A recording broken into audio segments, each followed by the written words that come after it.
Where do you think the DCEU falls in the current landscape? I'm just going to say it. They're iconic characters. I think the writing was on the wall. Overall, they're still entertaining. There are some hits. His vision does not fit. I want to push back a little bit on that idea. I don't think we have to be shy in saying that or sugarcoat it. Really bringing the heat with that answer. Well, DCEU is...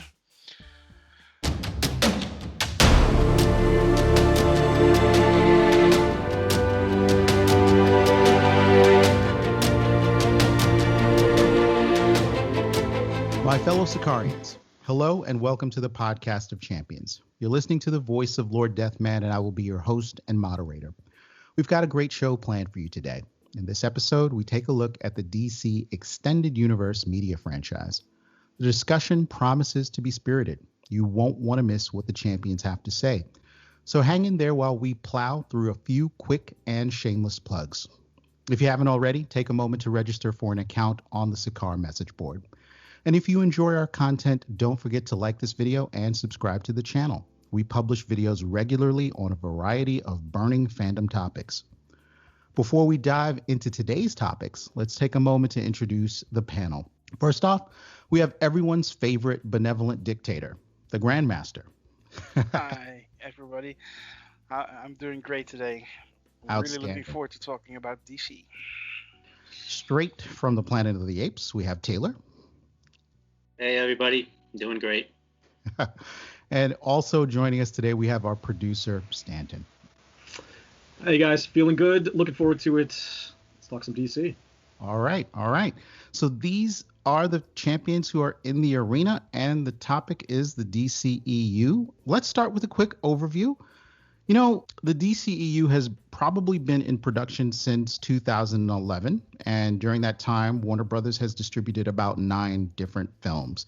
They also have other films beyond those 9 that have been released in various stages of development, but some of the films that they've released, just a quick sampling here, we had Man of Steel in 2013, Batman vs. Superman in 2016, Suicide Squad also 2016, Wonder Woman, Justice League, both in 2017, Aquaman in 2018, Shazam in 2019, Birds of Prey in 2020, and Wonder Woman 1984, the most recent entry in the DCEU.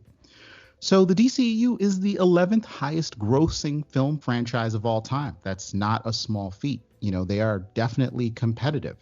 The highest grossing film in that franchise, surprisingly, is Aquaman, which I feel is a case of the rejected stone becoming the cornerstone, given Aquaman's reputation, his past reputation in prior media. I think WB and DC have cleaned that up quite nicely.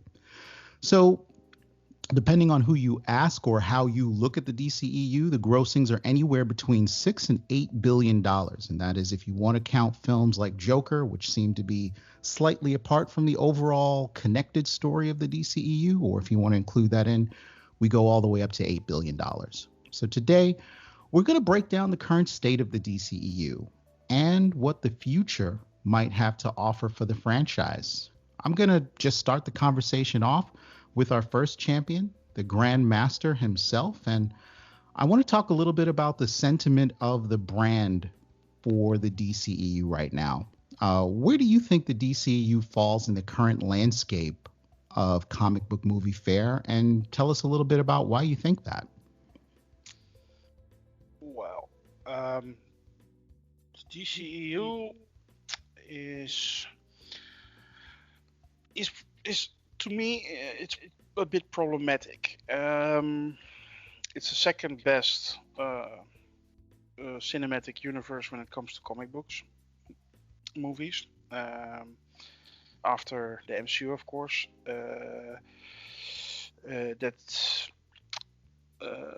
There are some hits, there are some misses in this universe, and yeah. It doesn't feel like it's really consistent to me, so it's a bit shaky. There are definitely different styles, different tones, and I'm going to stop you there, and it feels like you're holding back. It feels like there's an internal struggle going on there, Grandmaster, and I really want to get your sense of how do you think the critics, the media, the fans are responding to the DCEU. We know there have been hits, we know there have been misses, but what's the overall sentiment that you see when you go out on social media? What do you think people feel about the DCEU? Is it apathy? Do they feel indifferent? Do they feel like DC can't get anything right? Or are people generally happy with it? It depends on who you're talking to. If there are some DC fans out there that are almost religious in their love and respect and affection for the DC films that have been put out in the DCEU, there are also people who absolutely hate everything that's been done. And I think the most people are, like me. I think they like some of the movies, but most of them are, well, really not so well received, especially if you look at critical reception. The misses are more than the hits, and that general feel runs through social media as well among the fans, and to me, I'm just gonna say it. I'm not a real big fan of the DCEU. That doesn't mean I hate it or that I don't. There are not things I like about it, but generally it feels to me like disconnected. The tone of the franchise is not something I like. There are exceptions, which we will come to later. And I think that is also among general audiences the case. There are a lot of films that should have made a lot of money. If you're talking about like Batman v Superman, that should have made Avengers money. When you talk about maybe even the two biggest superheroes out there, Batman and Superman, for the first time in live action. And it barely made 800 million. That was a disappointment, and they have been stacking up disappointments when it comes to the box office in a row. When it comes to the DCEU, there are a few exceptions. Wonder Woman is one, Aquaman is one, but overall, I think it's been disappointing. It could have been better. It should have been better, and why that is, I have my thoughts on that. I think we will cover that on a later moment. Thank you for that answer, Grandmaster. Very considered, and I could see you were searching to sort of be in a place where you could talk about it honestly. But I want complete candor from the panel here, and actually, I want to give Stanton or Taylor a chance to rebut that. Are you agreeing with Grandmaster or disagreeing, or do you think he's being a little too easy in terms of what fan sentiment, media sentiment, critical sentiment looks like for the DCEU? I'm gonna give it. I was gonna give it to Taylor. Taylor, this is your opportunity. You go ahead, Arch. You go first. Oh boy. All right. I'll let you back clean up then. All right. So I think my personal take, if you want candor, my personal take is even that's maybe a little too easy. I define often what the DCU is doing is being stuck in the early 2000s era of comic books. I think you could pile up a number of early 2000s era comic book films, and I'm dead serious, like Fantastic Four 2005, Hulk 2003, any of the X-Men and Spider-Man films that came out in that era, Blade, you could probably toss Ghost Rider, the first one anyway, in there. I'm not going to try to defend the second one. Punisher, Thomas Jane Punisher. I think you could stack all of those in there and say that they were on to something better. I don't think the DC's caught up to that yet. I really don't. I just think that's an honest assessment. And you know what? I wanted to kind of frame where I'm coming from here. I know that sounds maybe a little critical. So let me just kind of discuss where I'm at in terms of fandom. I got into comic books a bit later. I had a brief run in my life where I did actively read them, but I never really grew up with them. It wasn't, my thing. But I did pick up on them eventually, and I grew used to it. Now, I did gravitate towards Marvel, and the reason is that I thought that they treated their entire cast of characters with care. Like, everybody played a certain part. Some people had more influence or power or whatever, but you had people that were on the lower rungs who played very pivotal roles. And I think the thing that's going on with DC is that they're really top heavy in my opinion. Grandmaster just mentioned that Batman versus Superman should have made more than $800 something million, and I agree, because, and the reason we're saying that is because those are the two characters you think of when you think of DC. You don't think of this vast array of characters. At least that's how I conceptualize it. I know their fans do, and I know that their fans want to see more of this. And I'm actually, the way I would define the fandom, especially for that tend to be more DC fans than Marvel fans, are hopeful. I think that hopeful combined with tolerant. I think a lot of what you hear is that they're in the right direction. That's kind of like the general sentiment. We hope that they get better. We're looking forward to some of their upcoming projects. But I don't think very many people really genuinely, when you break it down, think that they've already been in a good place and that they started off well. I think it's been a mess, man. Come on, I don't think we have to be shy in saying that or sugarcoat it. It's been a mess, and I think a lot of it is a lack of dedication to the product, and that's not a DC thing. That's a Warner Brothers thing.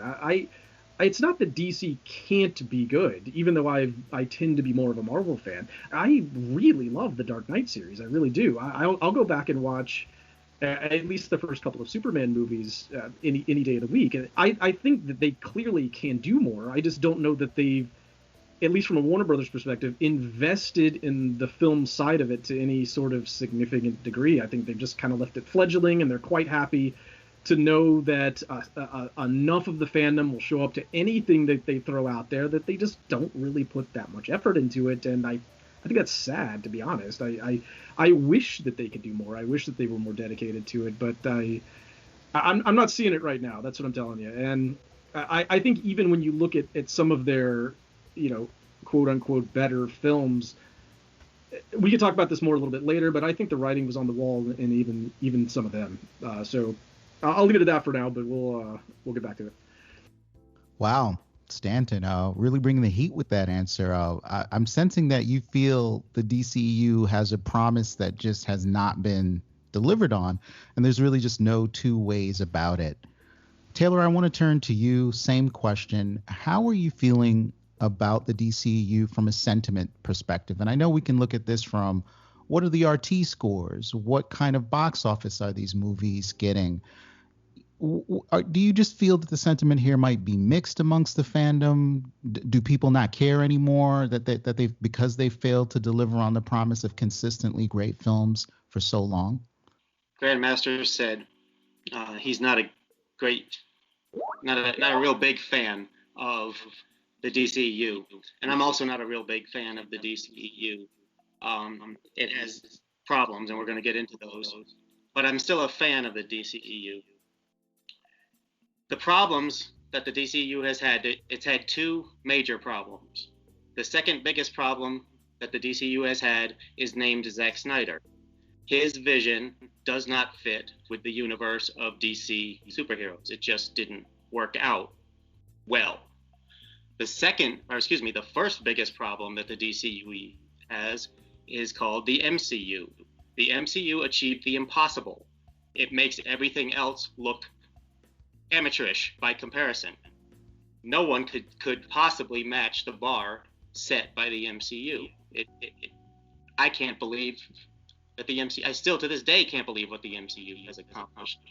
You look at every franchise, every shared universe, every series in the history of cinema, and none of them come anywhere close.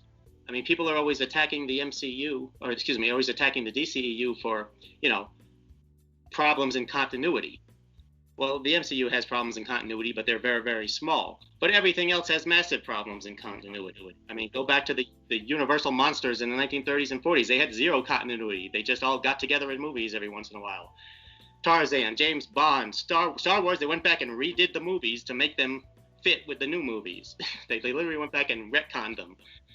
So I just feel it's a little bit of snowballing, a little bit of piling on to beat up the DCEU for having issues that every other series in the history of the universe other than the MCU has had. And we can talk in more detail as we go along, but I don't want to monopolize this segment. Thank you. No, I think that's a really honest answer, and that's exactly what I'm looking for in this particular topic and in this episode. I want to push back a little bit on that idea that people are piling on to DCEU, and it's been my experience that when people sort of dogpile on something, it's because of something that happened with that particular fandom. And I think that in the early days of the DCEU, you had a very aggressive, I would even say arrogant fandom that felt like, oh, you know what? The DCEU is in full swing now. We're going to get Batman versus Superman. We're going to get Justice League. These things are going to be like orbital bombardment. The MCU will not survive it. These are names people must know. Do you really feel, Taylor, that the pileup is unwarranted, or it just kind of comes from that attitude that we got from the earlier, very aggressive, not humble DCEU fandom? No, that is a very big part of it, is the fandom online got very aggressive. And back on IMDb Prime, when they had boards, I got beat up a lot by DCEU fans. So I think that's a big part of it. However, I am able to separate the fandom from the movies themselves and look at the movies as they are and say, they're not the MCU. They're not the greatest movies ever made, but they're iconic characters. They're superhero movies. And again, they're different levels. We can talk about the different movies specifically. Some are, up here, others are more down there. We can talk about that. But overall, they're still entertaining. There's a lot of money put into them, a lot of effort put into them. Maybe not all the right talent all the time, but again, I can separate the fandom, which was again got very aggressive and very insulting towards MCU fans. I can separate that from my judgment of the movies themselves. And rightly so. I think that's commendable. I want to take follow-ups on this topic. Grandmaster, tell us your thoughts. I just want to follow up a little bit on what Taylor first said. There is another universe that has less continuity problems and actually has continuity that is well done, and that's the Star Trek universe. That's all I wanted to say. And I agree with what Arch and Taylor have said earlier. Thank you, sir. Moving on to Stanton. Yeah, just to be clear, I just want everybody to know that I really actually want the DC to be great. I want fans to have something that they really enjoy. The thing is I just think when you break it down, hey, listen, when we talk about WandaVision or a lot of the MCU projects, you're talking about the little details as you break it down, make it more interesting. And it's not that way with DC. And I should say WB's DC. Let me just be clear. I'm not talking about DC in general. I'm just talking about WB's version of it here. When you break down the details of those, it gets less interesting. The cracks start to show. You really start to go, did they think this thing through? And that's why I have a problem with what Warner Brothers is doing. Is they just offend me by the way they present the product. It annoys me that they have such lack of care in how they present this. And the thing I was going to tie that back to is the idea that they think they've got a product that you'll show up for anyway. To me, it's condescending. I think that they've bought into this idea of the fandom as some of you guys have mentioned, being iconic, as these characters are iconic. And I just want to clarify that iconic is not what sells. There's plenty of iconic things like Blockbuster Video, which don't even exist. What sells is relevance. You have to be relevant. And just listen. The comic film boom generation has been going on for 20 years now, like back to 2000 when X-Men and Spider-Man started, all the way up till now. And I think you really run a risk with your product going on that long. You're talking about multiple generations of kids you're getting into, who will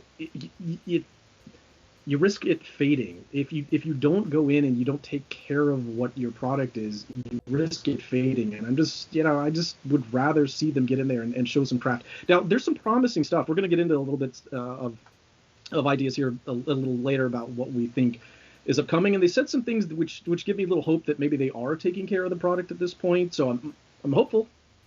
I am hopeful. I'll just leave it at that. I think that's fair. One quick question I've got for you, Stanton, before we move on to the next question. You talked a little bit about WB's leadership and their culpability in the perceived problems with the DCEU and the DC brand. Does any of that go upstairs to AT&T in your mind? It might. It's that'd be speculation and conjecture at this point. But I mean, I'm sure that there is some sort of timetable. Expectation about how much they have to get out. I'm actually concerned that a lot of that is why they're putting things on their streaming service at this point. I think that kind of decision may be less marketing, product focused oriented, and more bottom line, get subscribers type oriented. I'd be guessing to throw that out there. I am a little concerned right now, just based on how little faith I have in what they've been doing, that they've talked about doing more. I mean, I'm not at all convinced that they're in a position where they could do more successfully. I'm worried that maybe AT&T or whoever has just said, hey, just do more. So that is a little concerning. But again, there are some other hopeful lines from Walter Hamada that give me a little bit of hope that maybe they're doing more because they do actually have a plan at this point. So we'll see. All right. And there you have it, guys. I want to dive into the next question here for the panel. The discussion has been scorching. What do you think WB is getting right and wrong with the DCEU?